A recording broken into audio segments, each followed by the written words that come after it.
Isang tunay na diplomatikong at posibleng militar na iskandalo ang kasalukuyang nagaganap sa pagitan ng Rusya at Hapon. Si Vladimir Putin sa unang pagkakataon sa loob ng 26 na taon sa kapangyarihan ay personal na pumunta sa mga isla ng Kuril, ang mismong mga isla na dahilan kung bakit hindi pa rin pumipirma ng kasunduang pangkapayapaan ng Moscow at Tokyo matapos ang ikalawang digmaang pandaigdig. At ang reaksyon ng Hapon ay agad-agad. Tinawag ni punong ministro ng bansa na si Sanea Tokaiti ang pagbisita, ayon sa kanya, na nakakasakit sa damdamin ng mga Hapones at ganap na hindi katanggap-tanggap. Pero mahalaga hindi lang ang mismong protesta ng Hapon, kundi pati na rin ang mga detalye ng kasalukuyang relasyon ng dalawang bansa. Mahalaga rin kung ano mismo ang ginawa ni Vladimir Putin sa mga isla ng Kuril, kung ano ang kanyang ipinahayag doon, at kung paano ito konektado sa kilos ng Hilagang Korea at China sa rehiyong ito. Lumalabas na lahat ng ito ay magkakaugnay at may koneksyon. Dahil si Vladimir Putin kamakailan lang sa cruiser na Varyag ay matindi ang sinabi tungkol sa, gaya ng sinabi niya, ang mga sanksyon ng Japan na walang naunang provokasyon at binanggit niya si Shinzo Abe. Bukod pa rito, nangyari ang pagbisita kinabukasan matapos ang pagpapakawala ng missile ng kaalyado ng Russia mula sa North Korea.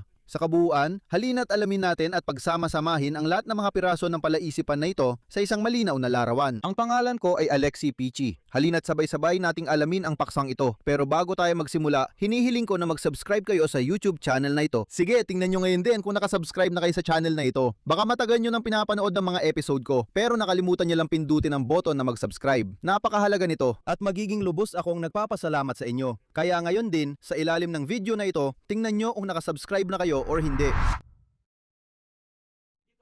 Paalala lang, nitong Huwebes, bumisita si Vladimir Putin sa isla ng Iturup. Ito ang pinakamalaki sa kapuluan ng Kuril na kontrolado ng Moscow pero inaangkin din ng Tokyo. Bumisita si Vladimir Putin sa pabrika ng pagpoproseso ng isda sa lokal na paaralan sa Kurilsk at sa ospital. Sandaling nakipag-usap siya sa mga lokal na residente at nakipagkita kay gobernador ng Sakhalin Oblast, Valery Limarenko. Heto nga pala, pasensya na, medyo lalayo muna ako sa usapan. Madalas kong mapansin na maraming tao sa gobyerno ng Russia ang may apelyidong Ukrainian. Ibig sabihin, ang Limarenko ay isang Ukrainian na apelyido. Tingnan mo, yung dulo ng apelyido, dapat din nating bigyang pansin yan. Pero balik tayo sa paksa. Naglabas ang Kremlin ng video ng pagbisita ni Vladimir Putin sa Iturup. Ayan, at ayon sa mga Russian media, pinakain si Putin ng pulang caviar sa pabrika. Sa madaling salita, ganito ang lumabas na larawan. Parang si Vladimir Putin, tingnan ninyo, ay kalmadong nakikipag-usap sa mga karaniwang Russian. At kumakain siya ng caviar kasama ang mga mismong Russian na ito. Pero sa totoo lang, sa Kuril Islands ito nangyari. Dinala siya doon ng malayo para siguradong walang mangyayaring tangkang pagpaslang. At bago pumunta sa Iturup, si Vladimir Putin ay dumaan muna sa Sakhalin, kung saan pinanood niya ang huling bahagi ng pagsasanay ng Pacific Fleet. At pinanood niya ang lahat ng ito sakay ng cruiser na Varyag. Doon mismo sa deck ng barko, ginawa niya ang pahayag na nagbigay ng tono sa buong pagbisita. Narito ang kanyang sinabi. Ang kasalukuyang katayuan ng mga isla ng Kuril ay nakasaad sa mga internasyonal na dokumento bilang isang realidad na nabuo matapos ang ikalawang bigmaang pandigdig. Ngunit kahit dito, handa pa rin ang Rusya na maghanap ng solusyon para makapirma ng kasunduang pangkapayapaan sa Japan. Pagkatapos, naalala ni Vladimir Putin ang partikular na pangalan ng yumaong punong ministro ng Hapon na si Shinzo Abe. Ayon sa kanya, nagkaroon ng konstruktibong relasyon ang Moscow at ito ay sipi sa ilang mga lider ng Hapon, kabilang ang trahedyang nasawing dating punong ministro na si Shinzo Abe.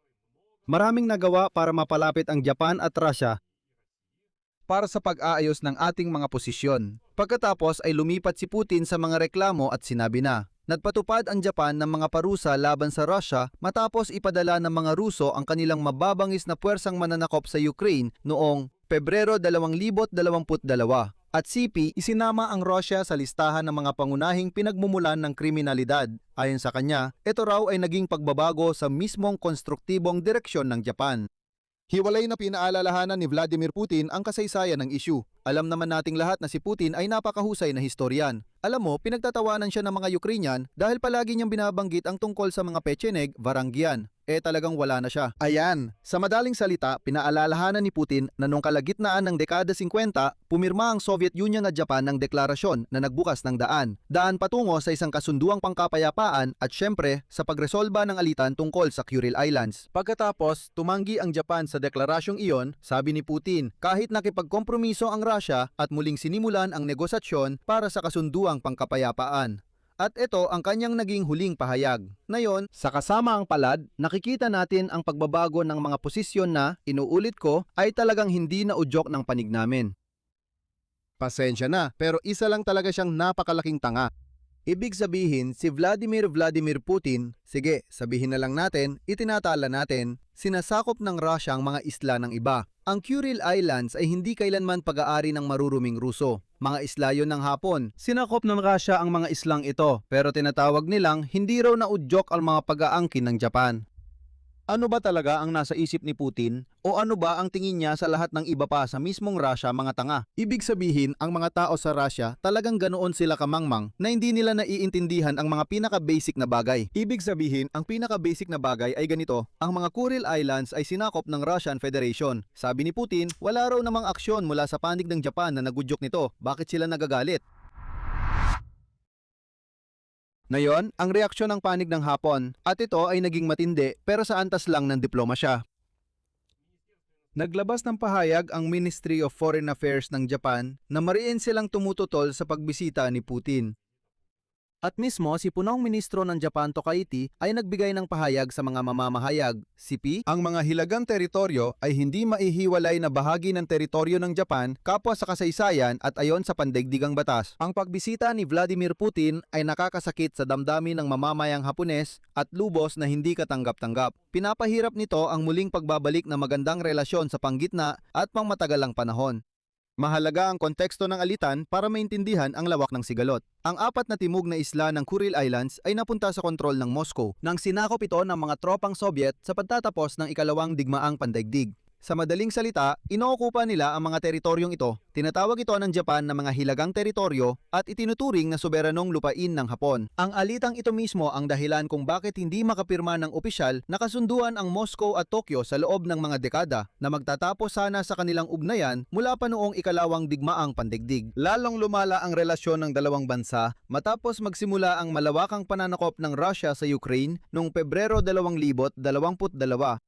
Sumali ang Japan sa iba pang mga bansa ng G7 sa pagpataw ng mga parusa laban sa Russia at nagbibigay rin ito ng pera at di nakamamatay na tulong sa Kiev. At nitong Pebrero ngayong taon, sinabi ng Kremlin na walang anumang mapayapang dialogo sa pagitan nila at ng Japan at inilarawan ng ugnayan ng dalawang bansa na halos wala na dahil sa tinawag ng Moscow na hindi pala kaibigang patakaran ng Tokyo. Ibig sabihin, ang mga bastos ay umaatake sa kalapit na bansa. Lahat ng matinong tao sa mundo ay nagsasabi na kayo ay mga bastos at tanga. Pero ang mga bastos na ito ay nagsasabi, kayo ang may hindi pala kaibigang patakaran. At ngayon, narito ang detalye na nagbibigay ng karagdagang kahulugan sa pagbisita ni Vladimir Putin sa Kuril Islands. Binisita ni Vladimir Putin ang Iturup kinabukasan matapos ang kanyang kaalyado, Hilagang Korea, nagpalipad ng isang misail. Noong Miyerkules, nagsagawa na naman ang Pyongyang ng ikalawang ballistic missile test sa loob ng wala pang isang linggo. Ito na ang ikasiyam na ganitong pagsubok mula simula ng taon. Ang missile ay pinakawalan mula sa lugar ng Wonsan sa Silangang Baybayin at ito ay lumipad ng mahigit 700 kilometro. Tinawag na militar ng Timog Korea at ng National Security Council ng Timog Korea na isang kilos ng provokasyon ito at hiniling nila sa Pyongyang na agad itigil ang ganitong mga pagpapalipad ng missile. Ayon sa mga autoridad ng Timog Korea at Hapon, ang pagpapalipad ng missile ay malamang na isang protesta laban sa nalalapit na pinagsamang military exercises ng Timog Korea at Estados Unidos na tinatawag na Ulchi Freedom Shield na magsisimula na sa ika-17 ng Agosto. Paalala, si Pyongyang ay taon nang tumutugon sa mga ganitong manyobra sa pamamagitan ng sarili nilang demonstratibong pagpapalipad ng mga missile. Dito masasabi ko na sinusubukan lang ni Vladimir Putin na isynchronize ang kanyang mga hakbang sa mga kilos ng kanyang mga kaalyado. Dahil ngayon kailangan ng Japan na maglaan ng pansin sa pagharap sa alitan sa mga Ruso, na ang diktador nila ay sumulpot sa mga Kuril Islands ng Japan. Isa rin itong pagsubok sa reaksyon dahil si Vladimir Putin, inuulit ko, sa buong panahon ng kanyang pamumuno, ni minsan hindi pa bumisita sa mga sinakop na isla ng Japan.